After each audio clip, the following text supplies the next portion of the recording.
New at 9, we're hearing from the Tulsa County Chief Public Defender for the first time since she called for the immediate closure of the Juvenile Justice Center. And we've brought you extensive coverage on the major fallout after 2 detention officers there were arrested, both of them facing multiple sexual abuse charges. Fox 23's Devin Lyon is live outside the Tulsa County Courthouse. Devin, you talked to the Chief Public Defender today, who says there are still crimes happening there even after the county took over. That's right, guys, and she says not enough is being done about the criminal activity that took place at the Juvenile Justice Center. She's claiming that it's still ongoing and that the only answer now is to shut the facility down. The children that are currently housed there, simply put, are not safe. It is not a safe environment. Tulsa County's Chief Public Defender, Lora, is explaining why she believes the Tulsa County Family Center for Juvenile Justice should be closed as soon as possible. Her office represents most of the residents held at the center. And I don't believe anything short of closure will protect the children that are housed there. She says criminal activity persists despite the arrest of 2 former employees in the county taking the center over and installing a facility manager to make changes happen. So far, I have seen no change. Mr. Parker has repeatedly said, well, just give me time.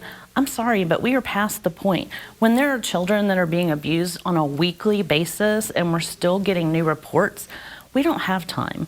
The time that we're spending is at the expense of these children. This is a timeline of everything that has happened since the investigation began in April. Former detention officer Jonathan Hines was arrested on April 26th, accused of paying a resident for sex. On May 23rd, 20 former residents of the center filed a federal lawsuit alleging rampant abuse at the center. Then, on June 26th, another former detention officer, Daquan Doyle, was arrested for allegedly groping a female resident. Local, state, and federal authorities served a search warrant at the center on July 12th. On July 15th, the County Board of Commissioners met with Oklahoma Office of Juvenile Affairs, and the OJA threatened immediate action or they would have the center closed. 4 days later, the county took over for the first time in county history, creating the position of facility manager and hiring David Parker. As a citizen, just a few minutes ago of Tulsa County, I wouldn't be here if I didn't think I could help. Howard says a week later, another sexual abuse allegation was reported on a child at the facility, which is being investigated by Tulsa police. And she says now the only solution is immediate closure. I do not understand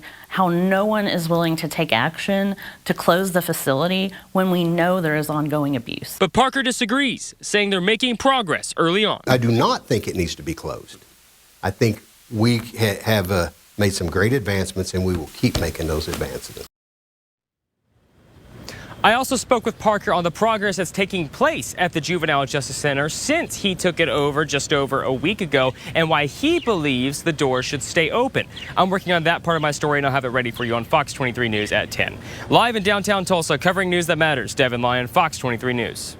If the Juvenile Justice Center in Tulsa did close temporarily, all of its residents would have to be housed in other juvenile facilities across our state. The closest one to Tulsa is in Creek County.